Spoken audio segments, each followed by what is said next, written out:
liga pros técnicos? Sim. Tudo uma parada. Pra saber como que é o comportamento, Sim. como é que... Nossa, é toda uma parada que o torcedor, ele não imagina, né? Ele só, Não. tipo, cobra, eu quero tal, eu quero fulano. Ah, não convocou fulano. Isso é uma injustiça. E aí eu fico, tipo assim, eu queria saber realmente como é que funciona esse lance, tipo, da comissão técnica. Então tá cada um de um lado agora viajando, olhando determinados jogadores. Eu vi a declaração do Tite falando assim que se olham 50 jogadores simultaneamente, assim. Sendo que vai menos da metade pra Copa. Sim. Então como é que funciona? É um trabalho árduo todo dia, rotina maluca, principalmente agora, né? Que a Copa é final do ano. Como é que tá? Sim. É um trabalho também, eu nunca havia trabalhado dessa forma. Nós temos em média 5 atletas assim por posição e eles competem entre si, né? Nós somos 3 auxiliares e 2 analistas, cada um pega uma base de 8 atletas assim. Bastante. E acompanha e a gente vê o jogo na íntegra, né? Não é os Não melhores os momentos do atleta e a gente faz os relatórios do jogo e do atleta e isso é material para a gente debater semanalmente. Então, assim, a gente viu o jogo ontem, vê o jogo hoje, faz um relatório, aí democratiza essa informação. E aí, não só o atleta, às vezes tem alguma jogada, alguma assim, um lance de bola parada, alguma coisa que a gente pode sugar assim, dos clubes para o nosso modelo também. E aí esse processo é o processo seletivo. A gente vai apurando e procura dentro do modelo. É lógico que quanto mais vai entrosando esse grupo, né, a oportunidade fica mais difícil. Porém, a cada convocação a gente faz esse trabalho. Sim, Depois a muito rico. A gente sintetiza isso e numa linguagem legal a gente fala assim, ó, a gente faz uma reunião com liderança reversa. Que cada um dá a sua verdade e tal. Na verdade, se quer isso, quebra o pau. A reunião é quebra o pau. Vocês ficam discutindo de cada um defende a sua ótica, os seus convocados e a sua... para depois chegar no resultado final.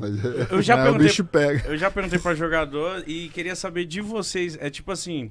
Por exemplo, um jogador tá se destacando, não é que vocês vão convocar agora, mas vocês começam a olhar para ele, vocês chegam num jogador e falam assim, tá mandando bem, continua. Tem esse tipo de diálogo com eles antes da convocação ou vocês pegam um jogador de surpresa às vezes? Como que funciona? Vocês dão um alerta para ele? Vai, que já a gente menino. pega, hein? Não, eticamente não dá para fazer isso. Não dá? Não dá para dar o alerta. Eles têm que saber que nós colocamos aí os que nós estamos acompanhando com a mídia de todos. Está evoluindo, a gente está acompanhando. Mas aí seria um privilégio, né? É um privilégio. Entendi. Exato. Entendi. César, você sente que hoje você tá mais inteirado com o futebol do que quando jogava? Tipo, de estar assistindo toda hora, de estar vivendo. Sim. Tá, muito mais. O nível de informação muito mais. Quando joga, você se preocupa mais em fazer a sua, né? É lógico que, a maioria das equipes que joguei fui capitão, então a gente tinha também uma responsabilidade perante o elenco. Como gestor, também, né? Assim, esse conflito entre instituição e os atletas, assim, é difícil. Porém, dessa maneira com que bom, eu sou o mais novo, assim, dali do grupo, com que a gente trabalha, é gratificante. Jamais pensei em fazer algo, assim, com tanta profundidade, com tanto detalhe, assim, minucioso. Relatório, negócio. Não é engessadão, assim, como tá falando. Sim. Mas é difícil passar algo, assim, um jogador que tá se destacando dentro da posição. Independente de onde esteja, não passa batido, é né? difícil passar. Tite, e a importância de ter um cara como o César, como ele disse, né, capitão por onde passou, campeão, seleção, Palmeiras, sabe, tipo, porque às vezes eu fico pensando, às vezes você tem um profissional qualificado, é essencial e ótimo, mas você tem alguém que conhece o que o jogador tá sentindo, viveu aquilo ali, foi capitão, tem o poder da fala, é importante também? Tipo, faz a diferença? Digão, é fundamental. Ele traz, eu digo que cada um de nós representa um conjunto todo. Ele traz um conjunto de capitão por onde ele passou. Ele traz o conjunto do César Sampaio, capitão da seleção brasileira. Então, a voz de fala dele, na hora que o atleta olha e que entende que ali já passou por circunstâncias parecidas, ela te traz um peso muito grande, ela te traz um impacto. Pô, quem tá falando, pô, é o César que já passou por uma Copa do Mundo. É um Juninho que já foi campeão mundial. Então, fala com o lugar de fala deles é consistente. Tafarel também, né? Tafarel. Só o Tafarel. Então, ela traz um peso grande. Porque imagina, né? Associado ao atleta ao estudo. Sim. Então, ela potencializa isso, ela aumenta, ela fica legal. Porque eu fico imaginando, né, tipo, você olha o plantel da seleção brasileira, só jogador ótimo, nível altíssimo.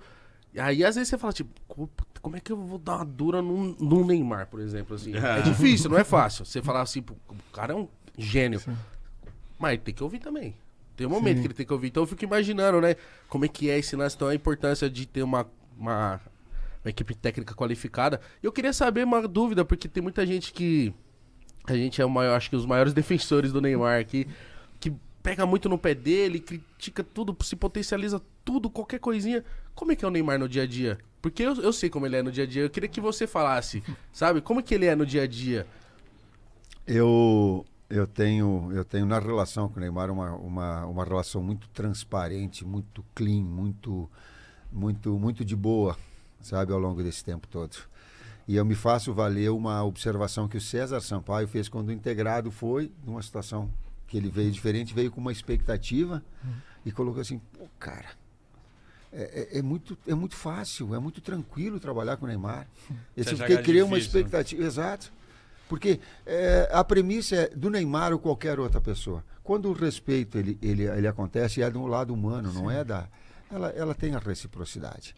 Ela tem a conduta. Ela pode ter a crítica, ela pode ter o elogio. Colocado de uma forma educada, ela tem essa reciprocidade. E é assim com ele e assim com os outros também. Eu vi você falando que muita gente também pega no pé dele falando não, porque ele quer resolver tudo sozinho, ele não toca a bola. E aí eu vi uma declaração sua, acho que foi o Rafinha que foi pra cima e errou. E ele tipo, puta, não vou tentar de novo. Ele, não, é pra tentar de novo. Vai pra cima, segura a bronca. Sim. Ele também é um líder dentro técnico, da seleção? Absolutamente sim. Inclusive para dividir agora o protagonismo com uma série de outros atletas que têm essa característica. O Anthony tem essa característica, o Rafinha tem essa característica, o Vini tem essa característica, o Rodrigo tem essa característica. Então, de ter jogadores que têm esse 1 contra 1, esse drible, a finta, o lance pessoal, criativo, a caneta, a carretilha, chama que. Principalmente na última parte do campo, cara, ali é da intuição, ali é do talento, ali é da criatividade, sim.